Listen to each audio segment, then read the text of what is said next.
Olá, meus irmãos, bem-vindos ao Daily Devotions, o devocional da De Gravataí, a nossa igreja, nossa família. Que bom estarmos juntos, não é, para mais um comentário das Escrituras, no texto em que é a leitura diária, né, deste propósito da leitura do Plano Anual 365. Estamos em 2 Samuel, capítulos 15 e 16.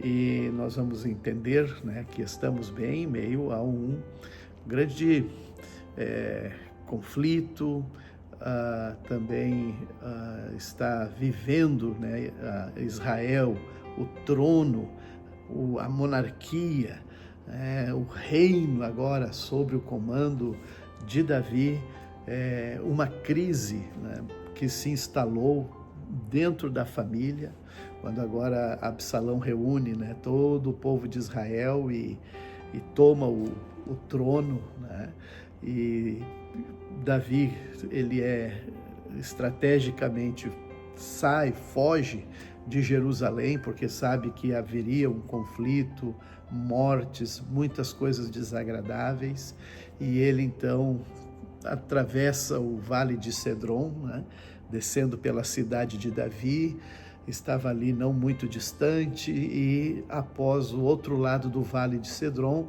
começa a subida do Monte das Oliveiras em direção ao deserto. Esse é o caminho que Davi toma, e ali mesmo, mais próximo ao vale, ele está com a Arca da Aliança, os sumos sacerdotes sacrificam a Deus, né? Mas Davi, ele entende que a arca deve voltar para a tenda, né, ali em Jerusalém, e ele sabe, e assim ele diz que se for da vontade de Deus, ele retoma o reinado. Se não for, que Deus faça com ele como lhe achar melhor. Quer dizer, ele era alguém que também tinha consciência dos seus equívocos, seus erros, seus pecados, né? E atribuía tudo ao controle de Deus. Deus conhece todas as coisas, né? E a vida dele estava nas mãos de Deus, ainda que nesse tempo ele entendeu, né, que Absalão estava debaixo também de conselhos maus, né, como o caso do homem que estava ali em Giló, né, em Giló, Aitofel. E Davi também busca colocar alguém mais próximo de Absalão para distorcer os conselhos de Aitofel, né? E é muito interessante. Nesse tempo também o próprio Mefibosete, imagina, Absalão já tinha usurpado o trono de Davi. Agora Mefibosete, né, que está também, como ele era o neto de Saul, né, ele também criou uma expectativa, sabendo que Davi havia ido embora e o Mefibosete ficou. Ele disse: agora então, quem sabe o Israel vai me colocar de volta como rei, né, em Israel. Imagine.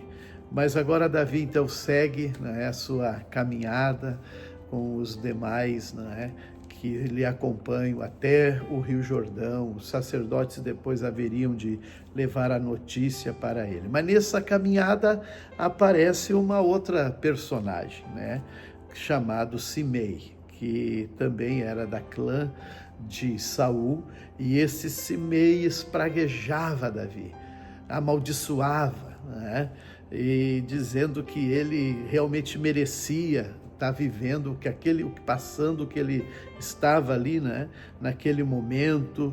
E esse Simei, então, ele está jogando pedras, tratando Davi, não é, de forma muito desprezível. E aí alguém diz: mas Davi, deixa que então eu liquide com esse homem. E Davi disse: não, na verdade, ele falando isso ao Uzai, né? Ele disse: não, eu estou aqui, né? E eu, na verdade, certamente, se é isso, foi o Senhor que mandou ele para poder, né, me castigar, né?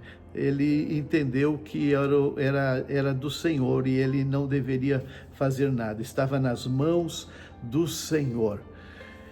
Bem, foi uma coisa muito difícil, né? E assim, Absalão entra em Jerusalém e agora vai ficar, né, por um tempo até que ele vai ter um fim, claro, muito trágico, porque o conselho de Aitofel também, ele profana, né, as concubinas de seu pai, né, tendo relações com ela, para realmente criar um ambiente, né, isso diante de todo Israel, né, uma coisa muito desprezível.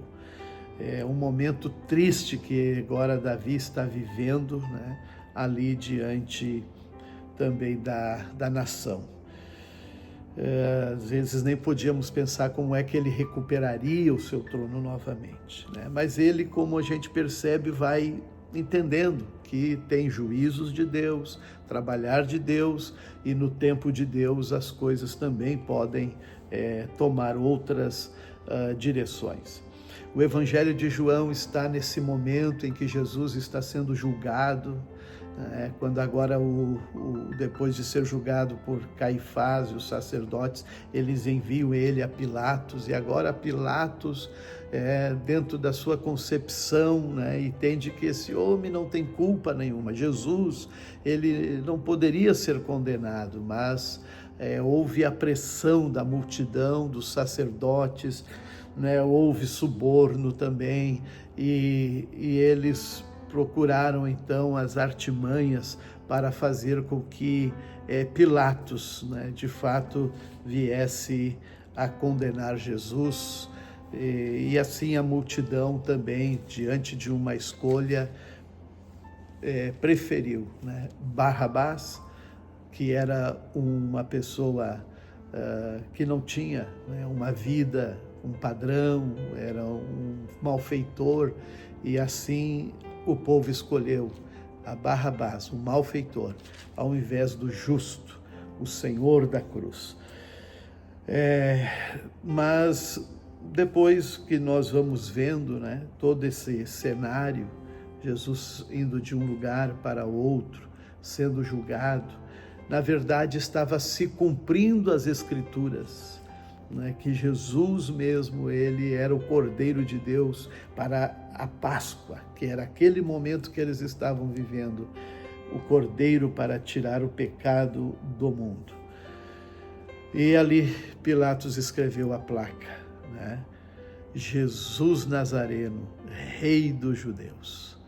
Assim ele foi destacado como o Messias de Israel. Os Salmos 119, né, ele agora do 103 ao 128, essas duas porções de 8 versículos, né, divididos com a letra Samek e a Ain, né, também estão falando, né, da justiça de Deus, de viver debaixo da sua palavra. Que Deus continue nos abençoando, mas olhando também, né, aonde diz assim: o Senhor exige balanças e pesos exatos. Provérbios 16 e 11.